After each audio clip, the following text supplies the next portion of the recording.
ನಮಸ್ಕಾರ ಸ್ನೇಹಿತರೆ, ನನ್ನ ಹೆಸರು ಡಾಕ್ಟರ್ ಮಂಜುಳಾ ಯುವರಾಜ್. ನಾನು ಮನಃಶಾಸ್ತ್ರಜ್ಞೆಯಾಗಿ ಕೆಲಸ ಮಾಡ್ತಿದ್ದೇನೆ. ನಾನು ಸಾರಂಗ ವಾತ್ಸಲ್ಯ ಪೇರೆಂಟಿಂಗ್ ವತಿಯಿಂದ ಇವತ್ತು ಮಾತನಾಡ್ತಿದ್ದೇನೆ. ನಾನು ಮಾತನಾಡುತ್ತಿರುವ ವಿಷಯ ಮೊಬೈಲ್ ಮತ್ತು ಇಂಟರ್ನೆಟ್ ಅಡಿಕ್ಷನ್ನಿಂದ ನಮ್ಮ ಮಕ್ಕಳನ್ನು ಕಾಪಾಡುವುದು ಹೇಗೆ ಎನ್ನುವುದರ ವಿಷಯದ ಕುರಿತಾಗಿ.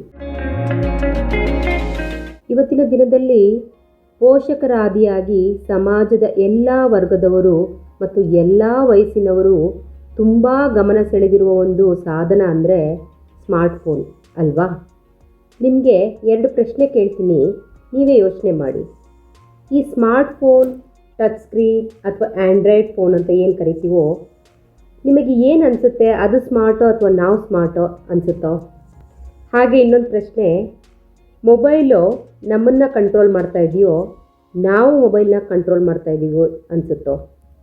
ನನಗೆ ತಿಳಿದ ಹಾಗೆ ಈ 2 ಪ್ರಶ್ನೆಗೂ ಉತ್ತರ ಖಂಡಿತ ನಮ್ಮ ಜೀವನವನ್ನು ಮತ್ತು ನಮ್ಮ ಸಮಯವನ್ನು ಈ ಮೊಬೈಲ್ ಅತಿಯಾಗಿ ಆವರಿಸುತ್ತೆ ಅನಿಸುತ್ತೆ ಅಲ್ವಾ? ಏನೋ ಒಂದು ಮೆಸೇಜ್ ನೋಡೋಣ ಅಂತ ಇಟ್ಕೊಂಡ್ರೆ ಅದು ನಮ್ಮನ್ನು ಎಲ್ಲೆಲ್ಲೋ ಗಂಟೆಗಟ್ಟಲೆ ಕರ್ಕೊಂಡು ಹೋಗ್ಬಿಡುತ್ತೆ ಅಲ್ವಾ? ಅತಿ ವೇಗವಾಗಿ ಬದಲಾಗುತ್ತಿರುವ ಇವತ್ತಿನ ಕಾಲಘಟ್ಟದಲ್ಲಿ ನಮಗೆಲ್ಲರಿಗೂ ಆತಂಕ ಮತ್ತು ಸಮಸ್ಯೆ ಆಗಿ ಕಾಡುತ್ತಿರುವ ವಿಷಯ ಅಂದರೆ ನಮ್ಮ ಮಕ್ಕಳು ಈ ಮೊಬೈಲ್ ದಾಸರಾಗುತ್ತಿರುವುದು. 10-15 ವರ್ಷಗಳ ಹಿಂದೆ ಟಚ್ ಸ್ಕ್ರೀನ್ ಮೊಬೈಲ್ ಇರಲಿಲ್ಲ, ಆದರೆ ಇವತ್ತು ಸ್ಮಾರ್ಟ್ಫೋನ್ ಇಲ್ಲದ ಮನೆಯೇ ಇಲ್ಲ. ಟೆಕ್ನಾಲಜಿ ಎಷ್ಟು ಇಂಪ್ರೂವ್ ಆಗಿದೆ ಅಂದರೆ ತರಕಾರಿ, ಹೂವು ತಗೊಂಡ್ರೂ ಕೂಡ 10 ರೂಪಾಯಿಗೂ ಫೋನ್ಪೇ, ಜಿಪೇ ಮಾಡ್ತೀವಿ, ಹೌದಲ್ವಾ? ಮೊಬೈಲ್ ಇಲ್ಲದೆ ಇರೋದನ್ನು ಇವತ್ತು ಕಲ್ಪನೆ ಮಾಡ್ಕೊಳ್ಳೋಕ್ಕೂ ಆಗಲ್ಲ. ಮೊಬೈಲ್ನಿಂದ ಬಹಳಷ್ಟು ಉಪಯೋಗ ಇದೆ, ಆದರೆ ನಾವಿವತ್ತು ಮಾತನಾಡ್ತಿರೋದು ಅದರ ಅತಿಯಾದ ಬಳಕೆ ಮತ್ತು ದುಶ್ಚಟವಾಗಿ ಮಕ್ಕಳನ್ನು ದಾರಿ ತಪ್ಪಿಸುತ್ತಿರುವ ಆತಂಕಕಾರಿಯ ವಿಚಾರವಾಗಿ.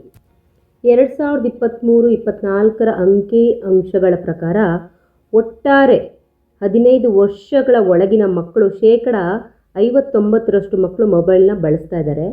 ಅದರಲ್ಲಿ ಕೇವಲ 10% ಮಕ್ಕಳು ಮಾತ್ರ ಮಾಹಿತಿ ಅಥವಾ ಶಿಕ್ಷಣದ ವಿಷಯವಾಗಿ ಬಳಸ್ತಿದ್ದಾರೆ. ಮಿಕ್ಕಂತ 49% ಮಕ್ಕಳು ಗೇಮಿಂಗ್ ಮತ್ತು ಅಡಲ್ಟ್ ಕಂಟೆಂಟ್ ಅಂದರೆ ವಯಸ್ಕರ ಚಿತ್ರಗಳನ್ನ ನೋಡ್ತಿದ್ದಾರೆ. ಅದರಲ್ಲೂ 80% ಮಕ್ಕಳು ಗೇಮ್ ಅಡಿಕ್ಟ್ ಆಗಿದ್ದಾರೆ. ಅದಲ್ಲದೆ 70% ಮಕ್ಕಳು ಅಡಲ್ಟ್ ಕಂಟೆಂಟ್ನ ವಾಚ್ ಮಾಡ್ತಾ ಇದ್ದಾರೆ ಅನ್ನೋದು ತುಂಬ ಆತಂಕಕಾರಿ ವಿಷಯ. ಮಕ್ಕಳ ವಿಚಾರವಾಗಿ ಇವತ್ತಿನ ತಂದೆ ತಾಯಿಗಳು ಮುಖ್ಯವಾಗಿ ಕಂಪ್ಲೇಂಟ್ ಮಾಡೋದೇನಂತಂದರೆ 90% ಪೋಷಕರು ಕಂಪ್ಲೇಂಟ್ ಮಾಡೋದೇನಂತಂದರೆ ಮಕ್ಕಳು ಮೊಬೈಲ್ಗೆ ಅಡಿಕ್ಟ್ ಆಗಿದ್ದಾರೆ ಅಂತ. ಅದೇ ಶಾಲೆಗಳಲ್ಲೂ ಕೂಡ ಇದೇ ಒಂದು ಕಂಪ್ಲೇಂಟು. ನನಗೆ ಬರ್ತಕ್ಕಂಥ ಕೌನ್ಸಿಲಿಂಗ್ ಕೇಸ್ಗಳಲ್ಲೂ ಕೂಡ ಮೊಬೈಲ್ ಅಡಿಕ್ಟ್ ಆಗಿದ್ದಾರೆ ಅನ್ನೋದೇ ಮೇಜರ್ ಕಂಪ್ಲೇಂಟ್ ಆಗಿದೆ. ನಿಜವಾಗ್ಲೂ ಇದೊಂದು ದೊಡ್ಡ ಸಮಸ್ಯೆ ಆಗಿರೋದು ನಾವಿವತ್ತು ಮಾತಾಡಬೇಕಾಗಿದೆ. ಮಕ್ಕಳಲ್ಲಿ ಯಾಕೆ ಈ ಮೊಬೈಲ್ ಗೀಳು ಜಾಸ್ತಿ ಆಗಿದೆ ಅಂತ ನೋಡಿದ್ರೆ, ಅದರಲ್ಲಿ ಬರೋ ಬಣ್ಣಗಳು, ವಿಷಯಗಳು, ಮಾಹಿತಿಗಳು ನಮ್ಮ ಮೆದುಳಿಗೆ ಮೋಜು ಮತ್ತು ಮಜಾ ನೀಡುತ್ತೆ. ಇದರಿಂದ ನಮ್ಮ ಮೆದುಳಿನಲ್ಲಿ ಹ್ಯಾಪಿ ಕೆಮಿಕಲ್, ಅದನ್ನು ಡೊಪಮೀನ್ ಅಂತ ಕರೀತಾರೆ, ಸಂತೋಷದ ಒಂದು ರಾಸಾಯನಿಕ ಅಂತ ಕನ್ನಡದಲ್ಲಿ ಹೇಳ್ತಾರೆ ಅದಕ್ಕೆ, ಅದು ಬಿಡುಗಡೆ ಆಗುತ್ತೆ. ಈ ಡೊಪಮೈನ್ ಅನ್ನೋ ಒಂದು ರಾಸಾಯನಿಕ ಏನು ಮಾಡುತ್ತೆ, ಅದು ಖುಷಿ ಕೊಡುತ್ತೆ, ಮಜಾ ಕೊಡುತ್ತೆ.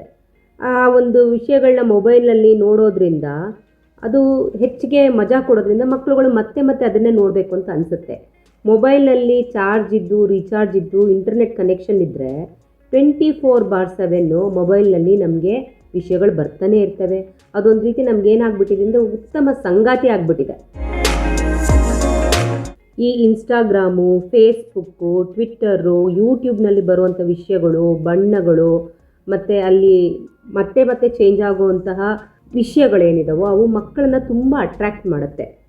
ಯಾವ ರೀತಿ ಮಿತಿಮೀರಿದೆ ಅಂದರೆ, ಮೊಬೈಲು ಮಕ್ಕಳಿಗೆ ತಗೊಂಡ್ರೆ, ಮಕ್ಕಳಿಂದ ವಾಪಸ್ ನಾವೇನಾದ್ರು ತಗೊಂಡ್ರೆ ಅವ್ರಿಗೆ ತುಂಬ ಕೋಪ, ಹಠ, ದುಃಖ, ಮೊಂಡುತನ ಎಲ್ಲ ಜಾಸ್ತಿ ಆಗಿಬಿಟ್ಟಿದೆ.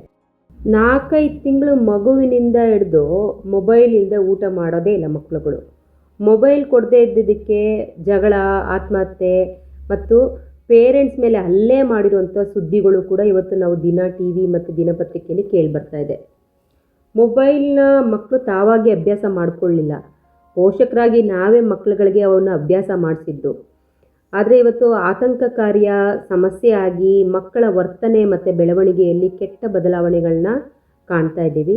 ಮಕ್ಕಳು ಮೊಬೈಲ್ ಅಡಿಕ್ಷನ್ನಿಂದ ಆಗ್ತಾ ಇರುವ ಪರಿಣಾಮಗಳ ಬಗ್ಗೆ ನಾವು ಇವಾಗ ತಿಳ್ಕೊಳ್ಳೋಣ. ಮೊದಲನೆಯದಾಗಿ ದೈಹಿಕವಾಗಿ ಈ ಒಂದು ಮೊಬೈಲ್ ಚಟ ಯಾವ ರೀತಿಯ ಪರಿಣಾಮವನ್ನು ಬೀರ್ತಾ ಇದೆ ಅಂತ. ಮಕ್ಕಳು ತುಂಬ ಹತ್ತಿರ ಇಟ್ಕೊಂಡು ಮೊಬೈಲ್ನ ನೋಡೋದ್ರಿಂದ ಕಣ್ಣಿನ ಸಮಸ್ಯೆಗಳು ದಿನೇ ದಿನೇ ಜಾಸ್ತಿ ಆಗ್ತಿದೆ. ಪ್ರತಿ 4 ಮಕ್ಕಳು ತಗೊಂಡ್ರೆ 3 ಮಕ್ಕಳಿಗೆ ಕಣ್ಣಿನ ಸಮಸ್ಯೆ ಬರ್ತಾ ಇದೆ. ಹಾಗೆ ತಲೆನೋವು, ನಿದ್ದೆಯ ಸಮಸ್ಯೆಗಳು, ತುಂಬ ಡಿಸ್ಟರ್ಬ್ ಸ್ಲೀಪ್ನ ಮಕ್ಕಳುಗಳು ಮಾಡ್ತಾ ಇದ್ದಾರೆ. ಹಾಗೆ ಹೆಚ್ಚು ಹೊತ್ತು ಒಂದೇ ಪೊಸಿಷನಲ್ಲಿ ನೋಡೋದ್ರಿಂದ ಕತ್ತು ಮತ್ತು ಬೆನ್ನಿನ ನೋವು ಮತ್ತು ಕಾರ್ಪಲ್ ಟನಲ್ ಸಿಂಡ್ರೋಮ್ ಅಂತ, ಅಂದರೆ ಅದು ಕೈ ಮರಗಟ್ಟೋದು, ಜೋಮ್ ಹಿಡಿಯೋದು ಅಂತಾರಲ್ಲ, ಆ ರೀತಿಯ ಒಂದು ಕಾಯಿಲೆ. ಮತ್ತು ಮಕ್ಕಳು ಒಬಿಸ್, ತೂಕದಲ್ಲಿ ವ್ಯತ್ಯಾಸವನ್ನು ಆಗ್ತಾ ಇರೋವಂಥದ್ದು. ಮತ್ತು ದೈಹಿಕವಾಗಿ ಅವರು ಏನು ಮಾಡ್ತಾರೆ ಅಂತಂದರೆ ಸೋಮಾರಿಗಳಾಗ್ತಾ ಇದ್ದಾರೆ. ದೈಹಿಕ ಚಟುವಟಿಕೆ, ಆಟಗಳ ಕಡೆ ಗಮನ ಕೊಡದೇ ಇರೋದ್ರಿಂದ ದೈಹಿಕವಾಗೂ ಕೂಡ ಅವರು ಒಂದು ಚಟುವಟಿಕೆನೇ ಇಲ್ಲದೇ ಸೋಮಾರಿಗಳಾಗ್ತಾ ಇದ್ದಾರೆ. ಹಾಗೆ ಮಾನಸಿಕ ಅಥವಾ ಭಾವನಾತ್ಮಕವಾಗಿ ಮಕ್ಕಳಲ್ಲಿ ಏನು ಒಂದು ಪರಿಣಾಮವನ್ನು ಈ ಮೊಬೈಲ್ ಅಡಿಕ್ಷನ್ ಇಂದ ಆಗ್ತಾ ಇದೆ ಅಂತ ನೋಡಿದ್ರೆ, ಮಕ್ಕಳಲ್ಲಿ ಒಂದು ಒತ್ತಡ, ಉದ್ವೇಗ, ಭಯ, ಆತಂಕ, ಜೀವನದ ಬಗ್ಗೆನೇ ಜಿಗುಪ್ಸೆ, ತುಂಬ ಸ್ಯೂಸೈಡಲ್ ಥಾಟ್ಸ್ ಅಂದರೆ ಆತ್ಮಹತ್ಯೆಯ ಒಂದು ಮನೋಭಾವನೆಗಳು ಮಕ್ಕಳಲ್ಲಿ, ಆಲೋಚನೆಗಳು ಬರ್ತಾ ಇದೆ. ತುಂಬ ಹೆಚ್ಚಿನ ಹೊತ್ತು ನೋಡಿ ಆಮೇಲೆ ಯಾವುದೋ ಕೆಲಸನ ಮರ್ತ್ಬಿಟ್ವಲ್ಲ ಅಂತ ತುಂಬ ಗಿಲ್ಟಿ ಫೀಲಿಂಗ್ ಮಾಡ್ಕೊಳ್ಳೋವಂಥದ್ದು. ಐಸೋಲೇಷನ್ ಅಂದರೆ ಸಮಾಜದಲ್ಲಿ ಅಥವಾ ಏನೋ ತನ್ನ ಸುತ್ತ ನಡೀತಿರೋ ಒಂದು ವಿಷಯಗಳಲ್ಲಿ ಕನೆಕ್ಟ್ ಆಗದೇ ತನ್ನನ್ನು ತಾನು ಎಲ್ಲೋ ಒಂದು ಮೂಲೆಯಲ್ಲಿ ಕೂತ್ಕೊಂಡು ಮೊಬೈಲ್ ನೋಡಿಕೊಂಡು ತನ್ನನ್ನು ತಾನು ಐಸೋಲೇಟ್ ಮಾಡ್ಕೊಳ್ತಾ ಇರೋವಂಥದ್ದು. ಮತ್ತು ತುಂಬ ರೆಸ್ಟ್ಲೆಸ್ಸು, ಮೊಬೈಲ್ ಸಿಗಲಿಲ್ಲ ಅಂತಂದರೆ ತುಂಬ ರೆಸ್ಟ್ಲೆಸ್ ಆಗ್ತಾ ಇರೋದು. ಮತ್ತು ಹಠ, ಕೋಪ ಇವೆಲ್ಲ ಕೂಡ ಮಕ್ಕಳಲ್ಲಿ ಜಾಸ್ತಿ ಆಗ್ತಾ ಇದೆ ಇವತ್ತು.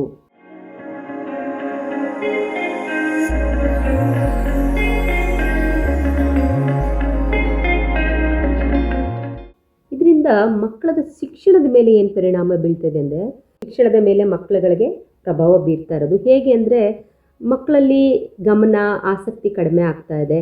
ಮತ್ತು ಬ್ರೈನ್ ರಾಟಿಂಗ್ ಅಂತ ಒಂದು ಹೊಸ ಒಂದು ಮೆಮೊರಿಗೆ ಸಂಬಂಧಿತ ಕಾಯಿಲೆ ಬರ್ತಾ ಇದೆ. ಅಂದರೆ ಹೆಚ್ಚಿಗೆ ಮೆಮೊರಿನ ಮಕ್ಕಳುಗಳು ಬೆಳೆಸ್ಕೊಳ್ದೇ ಇರೋದ್ರಿಂದ ಜ್ಞಾಪಕ ಶಕ್ತಿ ಕಡಿಮೆ ಆಗ್ತಾ ಇದೆ. ಮತ್ತು ಮುಂಚೆ ಎಲ್ಲ 40 ನಿಮಿಷದ ಒಂದು ಪೀರಿಯಡ್ ಸ್ಕೂಲ್ನಲ್ಲಿ ಒಂದು ಏನು ಪೀರಿಯಡ್ ಮಾಡಿದ್ರು ಅದು ಮಕ್ಕಳ ಒಂದು ಅಟೆನ್ಷನ್ ಸ್ಪ್ಯಾನ್ ಅಷ್ಟೊತ್ತು ಹಿಡಿದಿಟ್ಕೊಳ್ಬೋದು ಅಂತ. ಆದರೆ ಇವಾಗ ಏನಾಗಿದೆ ಅಂದರೆ ಸೆಕೆಂಡ್ಸಿಗೆ ಬಂದುಬಿಟ್ಟಿದೆ. ಮಕ್ಕಳದು ಅಟೆನ್ಷನ್ ಸ್ಪ್ಯಾನು 12 ಸೆಕೆಂಡ್ಸಿಂದ 10 ಮಿನಿಟ್ಸ್ ತನಕ ಮ್ಯಾಕ್ಸಿಮಮ್ಮು ಹಿಡಿದಿಟ್ಕೊಳ್ಬೋದು ಅನ್ನೋ ಥರ ಆಗಿಬಿಟ್ಟಿದೆ. ಇದು ತುಂಬಾ ಡೇಂಜರ್ ಆಗಿರುವಂಥ ಒಂದು ವಿಷಯಗಳ ಬಗ್ಗೆ, ಅಂದರೆ ಶಿಕ್ಷಣದಲ್ಲಿ ಇರ್ತಕ್ಕಂಥ ವಿಷಯಗಳ ಬಗ್ಗೆ ಮಕ್ಕಳುಗಳಿಗೆ ಕನೆಕ್ಷನ್ ಇಲ್ದೇ, ಕಾನ್ಸಂಟ್ರೇಷನ್ ಇಲ್ದೇ ಮಕ್ಕಳುಗಳು ತುಂಬಾ ಈ ಒಂದು ಶಿಕ್ಷಣದಲ್ಲಿ ಪರ್ಫಾರ್ಮೆನ್ಸು ಕಡಿಮೆ ಆಗ್ತಾ ಇದೆ. ಅದ್ರ ಜೊತೆಗೆ ವರ್ಚುವಲ್ ಆಟಿಸಮ್ ಅಂತ, ಅಂದರೆ ಮಕ್ಕಳುಗಳು ಒಂದು 2ರಿಂದ 3 ವರ್ಷಗಳ ತನಕ ಮಾತುಗಳೇ ಬರ್ದೇರೆ. ಯಾಕೆಂದರೆ ಹೆಚ್ಚಿನ ಹೊತ್ತು ಮೊಬೈಲನ್ನು ನೋಡೋದ್ರಿಂದ ಮಕ್ಕಳುಗಳು ಅದರಲ್ಲೇ ಎಂಗೇಜ್ ಆಗಿರೋದ್ರಿಂದ ಸಾಮಾಜಿಕವಾಗಿ ಅವ್ರನ್ನ ಇವಾಗೆಲ್ಲ ತುಂಬಾ ವಿಭಕ್ತ ಕುಟುಂಬಗಳು ಇರೋದ್ರಿಂದ ಏನಾಗ್ತಾ ಇದೆ, ಮಕ್ಕಳ ಜೊತೆ ಮಾತಾಡೋದು, ಆಟ ಆಡೋದು ಇವೆಲ್ಲ ಕಡಿಮೆ ಆಗಿ ಏನಾಗ್ತದೆ, ಈ ಒಂದು ವರ್ಚುವಲ್ ಆಟಿಸಮ್ ಅಂತ ಅನ್ನೋ ಒಂದು ಹೊಸ ಕಾಯಿಲೆ ಕೂಡ ಬರ್ತಾ ಇದೆ. 2-3 ವರ್ಷ ಆದರೂ ಮಕ್ಕಳುಗಳು ಮಾತನ್ನೇ ಕಲಿದೇ ಇರೋವಂಥದ್ದು ಇದು ಒಂದು ವರ್ಚುವಲ್ ಆಟಿಸಮ್ ಅಂತ ಹೇಳ್ಬೋದು. ಅದೇ ರೀತಿಯಾಗಿ ಸಂಬಂಧಗಳ ಮೇಲೆ ಏನು ಪ್ರಭಾವ ಬೀರ್ತಾ ಇದೆ ಅಂತ, ಈ ಸೋಷಿಯಲ್ ಇಂಟ್ರಾಕ್ಷನ್ನೇ ಕಡಿಮೆ ಆಗ್ತಿದೆ, ದೊಡ್ಡವ್ರಿಗೂ ಸಮೇತ ಅಲ್ವಾ.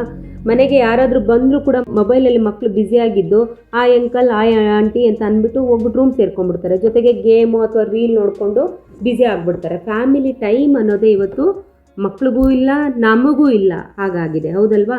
ಏನಾದ್ರೂ ಊಟ ಹಾಕ್ಕೊಂಡು ಬಂದ್ರೂ ನಾವು ಮೊಬೈಲ್ ಅಥವಾ ಟಿ ವಿನ ಆನ್ ಮಾಡಿಕೊಂಡು ನಮ್ಮ ಪಾಡಿಗೆ ನಾವು ಎಲ್ಲರೂ ಕೂಡ ಬ್ಯುಸಿ ಆಗಿಬಿಟ್ಟಿರ್ತೀವಿ, ಊಟದ ಕಡೆನೂ ಗಮನ ಇರೋದಿಲ್ಲ, ಹೌದಲ್ವಾ. ಸೊ ಇಷ್ಟೆಲ್ಲ ಸಮಸ್ಯೆಗಳು ಆಗ್ತಿರುವಾಗ ನಮ್ಮ ಮಕ್ಕಳನ್ನು ಈ ಮೊಬೈಲ್ ಚಟದಿಂದ ಹೇಗೆ ಪಾರು ಮಾಡೋದು, ಪೋಷಕರ ಈ ಸವಾಲಿಗೆ ಪರಿಹಾರ ಏನು ಅಂತ ತಿಳ್ಕೊಳ್ಳೋಣ. ಮಕ್ಕಳಿಗೆ ಮೊಬೈಲ್ ಕೊಡೋದೇ ಇಲ್ಲ ಅಥವಾ ಕೊಡಲೇಬೇಡಿ ಅಂತ ಹೇಳೋಕ್ಕಾಗಲ್ಲ. ಟೆಕ್ನಾಲಜಿ ಎಲ್ರಿಗೂ ಬೇಕು, ಆದರೆ ಸರಿಯಾದ ಮತ್ತು ಜಾಗೃತವಾದ ಬಳಕೆ ಮಾಡುವುದು ಮತ್ತು ಮಕ್ಕಳಿಗೆ ಈ ಅರಿವನ್ನು ಮೂಡಿಸುವುದು ಪೋಷಕರಾಗಿ ನಮ್ಮ ಜವಾಬ್ದಾರಿಯಾಗಿದೆ. ಇದಕ್ಕೆ ಪರಿಹಾರವಾಗಿ ಮೊಬೈಲ್ ಮ್ಯಾನೇಜ್ಮೆಂಟ್ ಅಥವಾ ಮೊಬೈಲ್ ನಿರ್ವಹಣೆ ಹೇಗೆ ಮಾಡೋದು ಅಂತ ಇವಾಗ ತಿಳ್ಕೊಳ್ಳೋಣ.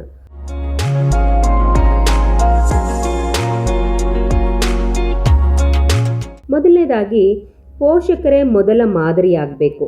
ನಾವು ಸಾಮಾನ್ಯವಾಗಿ ರೋಲ್ ಮಾಡೆಲ್ ಅಂದರೆ ಗಾಂಧೀಜಿ, ವಿವೇಕಾನಂದ ಈ ಥರದ ಎಕ್ಸಾಂಪಲ್ ಕೊಡ್ತೀವಿ. ಆದರೆ ಮಕ್ಕಳು ಯಾರನ್ನು ನೋಡಿ ಬೆಳೀತಿದ್ದಾರೆ, ಇವತ್ತು ನಮ್ಮನ್ನು ನೋಡಿ ಬೆಳೀತಿದ್ದಾರೆ. ಸೊ ಹಾಗಾಗಿ ನಾವು ಈ ಮೊಬೈಲ್ ಬಳಕೆಯನ್ನು ಕಡಿಮೆ ಮಾಡೋದ್ರಿಂದ ಮಕ್ಕಳು ಅದರಿಂದ ಇನ್ಸ್ಪೈರ್ ಮಾಡ್ಬೋದು, ಮೋಟಿವೇಟ್ ಆಗಿ ಅವರನ್ನು ಅದರಿಂದ ಸ್ವಲ್ಪ ದೂರ ಇಡ್ಬೋದು, ಅವ್ರನ್ನ ಜಾಗೃತಗೊಳಿಸ್ಬೋದು ಅಂತ ನನಗನ್ಸುತ್ತೆ. ಹಾಗಾಗಿ ಪೇರೆಂಟ್ಸೇ ನಾವು ಮೊದಲೇ ಮಕ್ಕಳಿಗೆ ಈ ಮೊಬೈಲ್ ಬಳಕೆಯನ್ನು ಜಾಗೃತರಾಗಿ ಬಳಸೋದಕ್ಕೆ ಮಾದರಿ ಆಗಬೇಕು, ರೋಲ್ ಮಾಡೆಲ್ ಆಗಬೇಕು ಅಂತ ಹೇಳ್ತೀನಿ. ಹಾಗೆ ಮೊಬೈಲ್ ಕೊಟ್ಟ ನಂತರ ಮಕ್ಕಳಿಗೆ ಒಂದು ಟೈಮ್ ಲಿಮಿಟ್, ಸಾಮಾನ್ಯವಾಗಿ 2 ವರ್ಷದ ಒಳಗಡೆ ಇರೋ ಮಕ್ಕಳುಗಳಿಗೆ ಮೊಬೈಲ್ನ ಕೊಡಲೇಬಾರ್ದು. ಕೊಟ್ಟರು ಇವಾಗ 2 ವರ್ಷದ ನಂತರ ಮಕ್ಕಳಿಗೆ ಕೊಟ್ಟರೂ ಕೂಡ ಸಾಮಾನ್ಯವಾಗಿ ಏನು ಮಾಡಬೇಕು ಅಂದರೆ ಟೈಮ್ ಸೆಟ್ ಮಾಡಬೇಕು. 30 ಮಿನಿಟ್ಸು 1 ಅವರ್ ಅಷ್ಟರೊಳಗಡೆ ನೀನು ನನಗೆ ವಾಪಸ್ ತಂದು ಕೊಡಬೇಕು ಅನ್ನೋದನ್ನು ಮಕ್ಕಳುಗಳಿಗೆ ಕರೆಕ್ಟಾಗಿ ಲಿಮಿಟ್ ಮಾಡಿ, ಬರೀ ಮಕ್ಕಳಿಗೆ ಅಂತಲ್ಲ ನಾವು ಕೂಡ ಏನು ವಿಷಯ ನಾನು ನೋಡ್ತಿದ್ದೀನಿ, ಎಷ್ಟೊತ್ತು ನಾನು ಹಿಡ್ಕೊಂಡಿದ್ದೀನಿ ಅನ್ನೋದು ಒಂದು ಅರಿವು ನಮ್ಮಲ್ಲೂ ಇರಬೇಕು. ಮಕ್ಕಳಿಗೂ ಕೂಡ ಆ ಥರ ಒಂದು ಟೈಮ್ ಸೆಟ್ ಮಾಡೋದ್ರಿಂದ ನಾವು ಅದನ್ನು ಸ್ವಲ್ಪ ಕಂಟ್ರೋಲ್ ಮಾಡ್ಬೋದು. ಊಟ ಮಾಡಬೇಕಾದ್ರೆ ಮನೆಯಲ್ಲಿ ಯಾವುದೇ ಕಾರಣಕ್ಕೂ ಟಿ ವಿ ಅಥವಾ ಮೊಬೈಲನ್ನು ಹಾಕಬಾರ್ದು ಅನ್ನೋದು, ಮನೆಯಲ್ಲಿ ಎಲ್ಲರೂ ಸೇರಿ ಈ ಒಂದು ಡಿಸಿಷನ್ನ ಮಾಡಿಕೊಂಡ್ರೆ ಮೊಬೈಲನ್ನು ಸ್ವಲ್ಪ ಕಂಟ್ರೋಲ್ ಮಾಡ್ಬೋದು.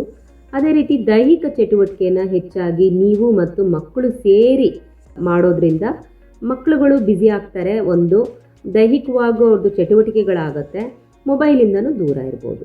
ಅದೇ ರೀತಿ ಜೀವನ ಕೌಶಲ್ಯಗಳು, ಇತ್ತೀಚಿನ ಮಕ್ಕಳಲ್ಲಿ ಜೀವನ ಕೌಶಲ್ಯಗಳು ತುಂಬಾ ಕಡಿಮೆ ಆಗ್ತಾ ಇದೆ. ಮಕ್ಕಳಿಗೆ ಮನೆ ಕೆಲಸ ಆಗಿರ್ಬೋದು, ಅವ್ರ ಹವ್ಯಾಸಗಳು ಏನೋ ಹಾಡೋದು, ಬರೆಯೋದು, ಸ್ಟೋರಿ ಬುಕ್ ಓದೋದು, ಈ ರೀತಿ ನಾವು ಜೊತೆ ಕೂತು ಅವರನ್ನು ಮೋಟಿವೇಟ್ ಮಾಡಿಕೊಂಡು ಅವ್ರನ್ನ ಬ್ಯುಸಿ ಮಾಡೋದ್ರಿಂದ ಮಕ್ಕಳಿಗೆ ಒಂದು ಮೊಬೈಲಿಂದ ದೂರ ಇಡಲಿಕ್ಕೆ ಒಂದು ಸಹಾಯ ಆಗುತ್ತೆ.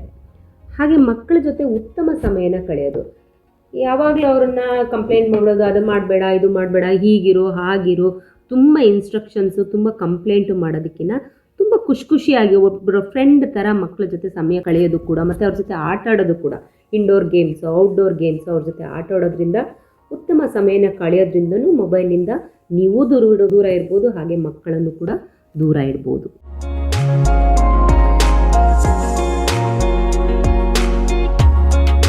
ಹಾಗೆ ಮೊಬೈಲನ್ನು ಬಳಸದೇ ಇದ್ದಾಗ DND ಮೋಡ್ ಅಂದರೆ ಡು ನಾಟ್ ಡಿಸ್ಟರ್ಬ್ ಮೋಡ್ ಅಂತ ಇರುತ್ತೆ, ಸೈಲೆಂಟ್ ಮೋಡ್ ಅಂತ ಇರುತ್ತೆ. ಮತ್ತು ಸ್ಟಡಿ ಮಕ್ಕಳು ಓದ್ಕೊಳ್ತಾ ಇದ್ದಾಗ ಯಾವುದೇ ಕಾರಣಕ್ಕೂ ಅದನ್ನು ಆನಲ್ಲಿ ಅಂದರೆ ಸೌಂಡ್ ಇಟ್ಟು ಇಡ್ದೇನೆ ಸ್ಲೀಪ್ ಮೋಡಲ್ಲಿ ಇಡೋದ್ರಿಂದ ಮಕ್ಕಳುಗಳಿಗೆ ಡಿಸ್ಟರ್ಬ್ ಆಗಲ್ಲ, ನಿಮಗೂ ಕೂಡ ಅದು ಎತ್ಕೊಂಡು ಮಾತಾಡೋವಂತಹ ಒಂದು ನೆಸೆಸಿಟಿ ಬರೋದಿಲ್ಲ ಅಂತ ಅನಿಸುತ್ತೆ. ಹಾಗೆ ನೋ ಸ್ಕ್ರೀನ್ ಚಾಲೆಂಜ್ ಅಂದರೆ ಯಾವುದೋ ಒಂದು ವಾರದಲ್ಲಿ ಒಂದು ದಿನ ಪೂರ್ತಿ ಆದರೆ, ಸಂಡೇ ಆದರೆ ನೋ ಸ್ಕ್ರೀನ್ ಡೇ ಅಂತ, ಇಲ್ಲಾಂದರೆ ಅಟ್ಲೀಸ್ಟ್ ಕೆಲವು ಗಂಟೆಗಳಿಗಾದ್ರೂ ಒಂದು ನೋ ಸ್ಕ್ರೀನ್ ಚಾಲೆಂಜ್ ಅಂತ ಮಕ್ಕಳುಗಳಿಗೆ ಹೇಳಿ ನೀವು ಕೂಡ ಮೊಬೈಲನ್ನು ಮುಟ್ಟದೇ ಇರೋದು, ನೋಡದೇ ಇರೋದನ್ನ ಮಾಡ್ಬೋದು. ಹಾಗೆ ಯಾವುದಾದ್ರೂ ಮೊಬೈಲಲ್ಲಿ ಮಕ್ಕಳು ಏನು ಬಳಸ್ತಿದ್ದಾರೋ ಅದು ಗಮನ ನಿಮಗೆ ಇಲ್ಲ, ಕೊಡೋಕ್ಕಾಗ್ತಾ ಇಲ್ಲ ಅಂತಂದರೆ ಅದರಲ್ಲೇ ಸುಮಾರಷ್ಟು ಸೇಫ್ಟಿ ಪೇರೆಂಟಲ್ ಆ್ಯಪ್ಸ್ ಅಂತ ಇರುತ್ತೆ, ಅದನ್ನು ಮಾಡ್ಕೊಳ್ಳೋದ್ರಿಂದ ಮಕ್ಕಳುಗಳು ಅನವಶ್ಯಕವಾಗಿರ್ತಕ್ಕಂಥ ಕೆಲವೊಂದು ವಯಸ್ಕರ ಒಂದು ಚಿತ್ರಗಳನ್ನ, ವಿಡಿಯೋಗಳನ್ನ ನೋಡೋದನ್ನು ತಪ್ಪಿಸ್ಬೋದು. ಹಾಗೆ ಅವ್ರಿಗೇನು ಮೊಬೈಲನ್ನು ಅಥವಾ ಟಿ ವಿನೋ ಅಥವಾ ಏನು ಲ್ಯಾಪ್ಟಾಪನ್ನು ಬಳಸ್ತಿರ್ತಾರೋ ಅದನ್ನು ಹಾಲಲ್ಲಿ ಕೂತ್ಕೊಂಡು ಮಾಡಲಿಕ್ಕೆ ಹೇಳಿ, ರೂಮ್ ಒಳಗಡೆ ಹೋಗಿ ಬಾಗಿಲು ಹಾಕ್ಕೊಂಡು ಮಾಡದೇ ಥರ ನೋಡ್ಕೊಳ್ಳೋದು ಕೂಡ ಇಂಪಾರ್ಟೆಂಟ್ ಆಗುತ್ತೆ. ಬೇಡ ಅನ್ನೋದಕ್ಕಿಂತ ಹೆಚ್ಚಾಗಿ ಅವ್ರ ಅರಿವನ್ನು ಮೂಡಿಸೋದು ತುಂಬ ಇಂಪಾರ್ಟೆಂಟ್. ಏನಾಗ್ತಾ ಇದೆ ಮೊಬೈಲ್ ಬಳಸೋದ್ರಿಂದ, ಕೆಲವು ವಿಡಿಯೋಗಳನ್ನ ತೋರಿಸೋದು ಮೂಲಕನೋ ತುಂಬ ಆದರೆ ಯಾವುದು ತುಂಬಾ ಅವರಿಗೆ ಶಿಕ್ಷಣವನ್ನು ಕೊಟ್ಟು ಅವರನ್ನು ಸರಿದಾರಿಗೆ ತರುತ್ತೋ ಆ ಥರದ ಒಂದು ಮಾಹಿತಿ ಇರ್ತಕ್ಕಂತಹ ವಿಡಿಯೋಗಳನ್ನ ಅಥವಾ ಆಡಿಯೋಗಳನ್ನ ಅಥವಾ ಆ ಥರ ಚಿತ್ರಗಳನ್ನ ತೋರಿಸೋದ್ರಿಂದ ಮಕ್ಕಳು ಕೂಡ ಇನ್ಸ್ಪೈರ್ ಆಗ್ತಾರೆ. ಅದರ ಒಂದು ಪರಿಣಾಮನ ಅರ್ಥಕೊಂಡು ಅದರಿಂದ ದೂರ ಇರಲಿಕ್ಕೂ ಕೂಡ ಹೆಲ್ಪ್ ಆಗುತ್ತೆ. ಅದ್ರ ಜೊತೆಗೆ ಸ್ವಲ್ಪ ಯೋಗ ಮತ್ತು ಉಸಿರಾಟದ ಒಂದು ಕ್ರಿಯೆ, ಸ್ವಲ್ಪ ಧ್ಯಾನ, ಕಣ್ಣು ಮುಚ್ಕೊಂಡು ಕೂತ್ಕೊಳ್ಳೋಣ, ನಾನು ಕೂತ್ಕೊಳ್ತೀನಿ, ನೀನು ಕೂತ್ಕೋ, ನೆಕ್ಸ್ಟ್ 5 ನಿಮಿಷ ನಾನು ಮಾತಾಡೋದು ಬೇಡ, ನೀನು ಮಾತಾಡೋದು ಬೇಡ ಅಷ್ಟನ್ನೇ, ಅಥವಾ ನೆಕ್ಸ್ಟ್ ಅರ್ಧ ಗಂಟೆ ನಾವು ಸ್ವಲ್ಪ ಉಸಿರಾಟದ ಕಡೆ ಅಬ್ಸರ್ವ್ ಮಾಡೋಣ. ಈ ಥರ ಕೆಲವು ಆ್ಯಕ್ಟಿವಿಟಿಗಳು ಮಗುವನ್ನು ಎಂಗೇಜ್ ಮಾಡುತ್ತೆ, ಜೊತೆಗೆ ನೀವು ಪ್ರೊಡಕ್ಟಿವ್ ಆಗಿ ಮಗುವನ್ನು ಮೊಬೈಲಿಂದ ದೂರ ಇಡಲಿಕ್ಕೆ ಸಹಾಯ ಆಗುತ್ತೆ.